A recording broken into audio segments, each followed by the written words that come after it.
వచ్చే లోక్సభ ఎన్నికల్లో బీజేపీని గెలిపించేందుకు శక్తివంచన లేకుండా కృషి చేస్తామని బీజేపీ ఎంపీ అభ్యర్థి తాండ్ర వినోద్రావు గల్లా సత్యనారాయణ అన్నారు. ఎంపీ కోసం ఖమ్మం జిల్లా నుండి ముఖ్యమైన నేతలు అనేక మంది పోటీ పడిన తనపై నమ్మకం, విశ్వాసంతో సీటు ఇచ్చిన బీజేపీ నాయకత్వానికి రుణపడి ఉంటామని తెలిపారు. ఎంపీ ఎన్నికల్లో క్షేత్రస్థాయి నుండి ఉన్నత స్థాయి వరకు బీజేపీ ఎంపీ కోసం పాటుపడిన ఆశావాహులందరినీ కలుపుకొని ఒకే కుటుంబంలో పనిచేసి బీజేపీ గెలుపు కోసం కృషి చేస్తానంటున్న తాండ్ర వినోద్రావుతో మా ఖమ్మం ప్రతినిధి Upender face to face. Khammam జిల్లాలో బీజేపీ ఎంపీ అభ్యర్థి ప్రకటన ఉత్కంఠకు తెరలేపింది. ప్రస్తుతం ఖమ్మం ఎంపీ అభ్యర్థిగా ప్రకటించబడిన బీజేపీ అభ్యర్థి తాండ్ర వినోద్రావు గారు మనతో పాటు ఉన్నారు. మొట్టమొదటిసారిగా ఈరోజు ఖమ్మంలో ఎంపీ అభ్యర్థికి ప్రకటన తర్వాత ఖమ్మం వచ్చిన సందర్భంగా అసలు ఎలా ఉండబోతుంది ప్రచార కార్యక్రమానికి సంబంధించి, ఎటువంటి నిర్ణయంతో ప్రజల్లోకి వెళ్ళబోతా ఉన్నారు, తన యొక్క లక్ష్యాలు ఏంటని అడిగి తెలుసుకుందాం. సార్ నమస్కారం, కంగ్రాట్స్. ఈ మొట్టమొదటిసారిగా ఖమ్మంకి సంబంధించినటువంటి అభ్యర్థి ప్రకటన కొంత ఉత్కంఠ అనేది బీజేపీ పార్టీలో ఉంది. మీ అభ్యర్థి ప్రకటన మీకు ఎలా అనిపిస్తూ ఉంది? ఏ లక్ష్యంతో ప్రజల్లోకి వెళ్ళబోతా ఉన్నారు? నాకు అనిపించేది ప్రజలు గెలిచారు, ప్రజలు అనుకున్నది వారు సాధించిందని నేను అనుకుంటున్నాను. మా గల్లా సత్యనారాయణ గారి సారథ్యంలో వారు చేస్తున్న ఈ అభివృద్ధి కానీ, ఈ మన నరేంద్ర మోడీ గారు కేంద్రంలో ఉంటే చేసే పనులు కానీ, ఖమ్మంలో బీజేపీ అభ్యర్థిని గెలిపిస్తే ఎట్లా ఉంటుంది అనేది ప్రజలందరికీ అర్థమైపోయింది. వారి ప్రేమతోటే ఈరోజు ఇంత సక్సెస్ అయింది. మీరు చూసినట్టయితే ప్రతి ఒక్కరు గుండెలలో నుంచి వారు వేవ్ చేస్తున్నారు, వారు హృదయపూర్వకంగా సంతోషిస్తున్నారు, స్వాగతిస్తున్నారు. ప్రజల్లోకి తీసుకెళ్లే ప్రధానమైన స్లోగన్ డిమాండ్ అంటే రానున్న కాలంలో బీజేపీ అభ్యర్థిగా మీరు గెలిస్తే ఈ జిల్లా ప్రజలకు ఏం చేయబోతా ఉన్నారనే విషయం ఏం చెప్పాలనుకుంటున్నారు? వాస్తవంగా చెప్పాలంటే ఈ జిల్లాలో అసలు ఏం జరిగిందని ఫస్ట్ అనేక పథకాలు, అనేక ఫండ్స్, అనేక ఆఫీసెస్ ఏవి కూడా మన ఖమ్మంలో రావాల్సినవి చాలా ఉన్నాయి. గత 10 సంవత్సరాలలో మీరు చూస్తూ ఉంటే ఎన్ని వచ్చినాయి.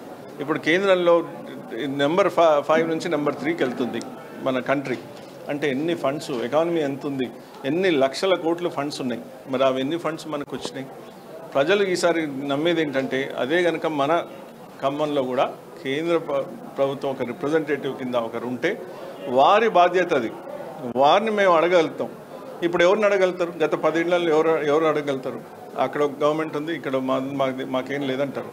అదే కనుక అక్కడ ఉండి ఇక్కడ ఉండి డబుల్ ఇంజిన్ కనుక ఉంటే పక్కాగా మనం వీరు ఎక్స్పీరియన్స్ అందరు మంచి లీడర్స్ ఉన్నారు. ఇక్కడ ధర్మారావు గారు లాంటి ఎక్స్పీరియన్స్ ఉన్నారు. వారి మార్గదర్శనంలో నేను 100% ఈ ఖమ్మానికి ప్రజలకి వారు మెచ్చుకునేటట్టు చేస్తారని నాకు ప్రగాఢ విశ్వాసం. అంటే సాఫ్ట్వేర్గా ఉన్నారు మీరు. సహజంగా ఏంటంటే వినోద్రావు గారు చాలా సాఫ్ట్గా ఉన్నారు, ఒక కార్పొరేట్ స్టైల్లో కనబడుతూ ఉన్నారు.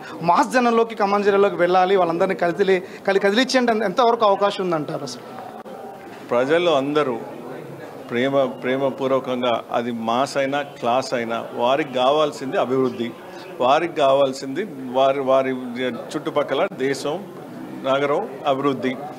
ఇది నరేంద్ర మోడీ గారు చేస్తారని వారు నమ్ముతున్నారు.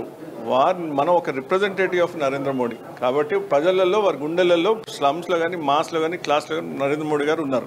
టికెట్ మీకోసం ఇప్పటి వరకు పోటీ పడినటువంటి చాలామంది ఉన్నారు మీతో పాటుగా. ఈ పోటీ పడిన వాళ్ళందరినీ ఎలా కలుపుకొని పోవాలని మీరు నిర్ణయించుకున్నారు? దీంతోపాటు వాళ్ళ నుంచి సహకారం ఏం కోరుతా ఉన్నారు?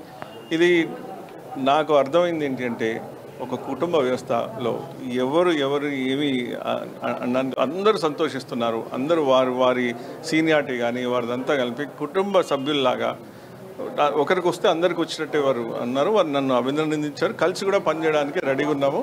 అందరం కలిసి ఒక గ్రూప్ కింద, ఒక యూనిటీ కింద మేము చేయడానికి రెడీగా ఉన్నాము. ఇది 100% మీరు చూస్తారు. గ్రౌండ్ లెవెల్లో బీజేపీ కార్యకర్తలు లేరు అనేటువంటి ఆరోపణలు ఉన్నాయి. బూత్ లెవెల్ కమిటీలు కూడా పూర్తి స్థాయిలో లేవు. ఇట్లాంటి సందర్భంలో తాండ్ర వినోద్ గారు ఒక సంచలనాత్మకమైన అభ్యర్థిగా ప్రకటించబడినటువంటి నేపథ్యంలో ఈ జిల్లాలకు సంబంధించిన టీంను ఎట్లాంటి సెటప్ చేయబోతా ఉన్నారు?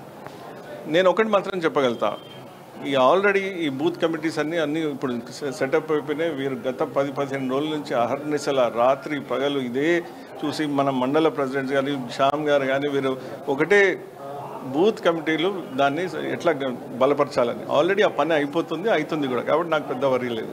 ఖమ్మం జిల్లాకు సంబంధించి బీజేపీ అభ్యర్థి ప్రకటన అనంతరం కూడా ఇప్పటికే జోరు మీద ఉన్నటువంటి బీజేపీ శ్రేణులు ఇక నుంచి గెలుపు కోసం నరేంద్ర మోడీ ప్రభుత్వంలో మరోసారి ఖమ్మం జిల్లా నుంచి కూడా అడుగు పెట్టించేందుకోసం మా వంతు కృషి చేస్తాం, అందుకు టిక్కెట్ ఆశించిన నేతలతో పాటు బూత్ లెవెల్లో ఉన్నటువంటి ప్రతి కార్యకర్తలను కదిలించి రానున్న రోజుల్లో గెలుపు దిశగా అడుగులేస్తామని చెప్పేసి కూడా మనతో పాటు చెప్తున్నటువంటి సందర్భం కూడా కనబడుతుంది. ప్రస్తుతం ఖమ్మం జిల్లాలో ఉన్నటువంటి బీజేపీ పరిస్థితి. కెమెరా పర్సన్ హరిత ఉపేందర్, అమ్మా న్యూస్ ఖమ్మం నుండి.